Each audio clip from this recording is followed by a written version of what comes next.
Welcome back to another edition of Inside the Tornado, presented by Walk-Ons. I'm your host, Chris Mangrum, and we're joined today by our men's volleyball coach, Marquis Clark. Coach Clark, thanks for taking some time for us. My pleasure. So you were just recently named head coach within the last couple of weeks here, so first of all, welcome to campus. Thank you. Before we dig into your volleyball background, let's start out with an interesting fact about you that our viewers might be surprised to learn. Well, in 1999, I gave a stirring performance as Daddy Warbucks in my high school's performance of Annie. Killed it. Was that your most recent performance? Did you give it up, or did you keep doing it? I gave it up. I wanted to go into music in college. I was actually a vocal music performance major, and then Wow.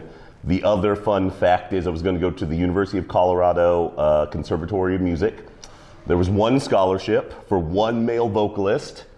I finished second. So then I had to go across campus and go back to track and field, try to pay for college.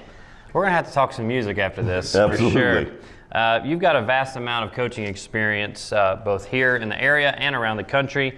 Which of those coaching stops has prepared you most for this opportunity?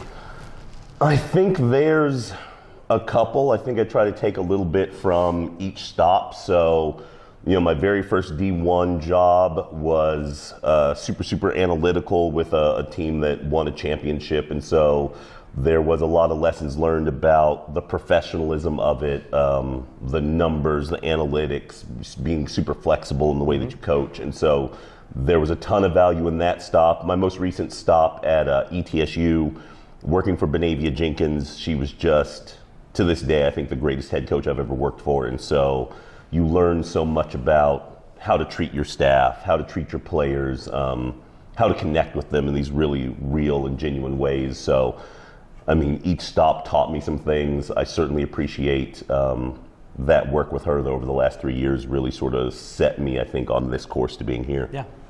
Well, you had previously mentioned that this position was the right fit at the right time. Tell us a little bit more about why this is the right spot for you right now. Absolutely. I had been in some head coaching kind of finalist positions, so we're going through that process, and hadn't gotten a couple, and so I was really thinking about, am I going to stay in coaching? Am I going to move on and do something else, maybe with my degree, go into the academic side?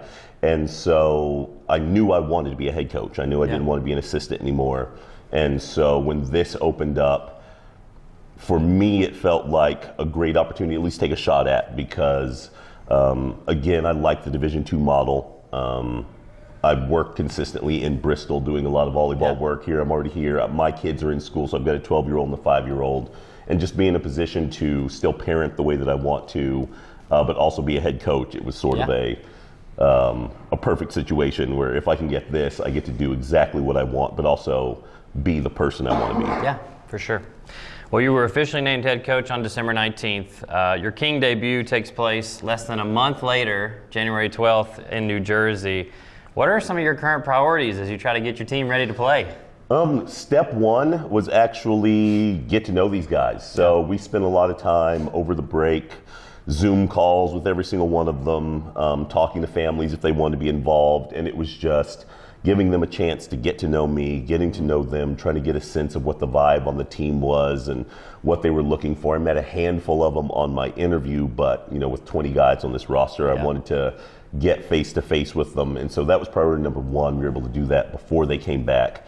And then in this first week has just been about me getting a handle on what their capabilities are, and then also the communication part. I told them in my interview I wanted it to be very collaborative.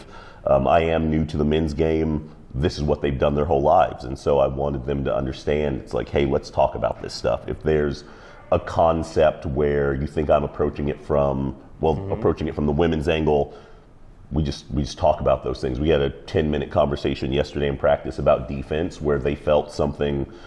I wanted a concept, and they were like, we're here for the concept, but can we do it this different way? And so that collaboration has been really great, and I think that's what we needed before we can even start preparing to play our opponents. Yeah.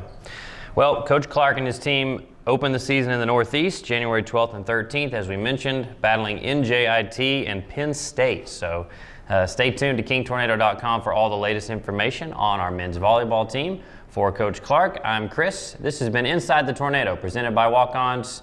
Thanks for watching. We'll see you next time. Thank you.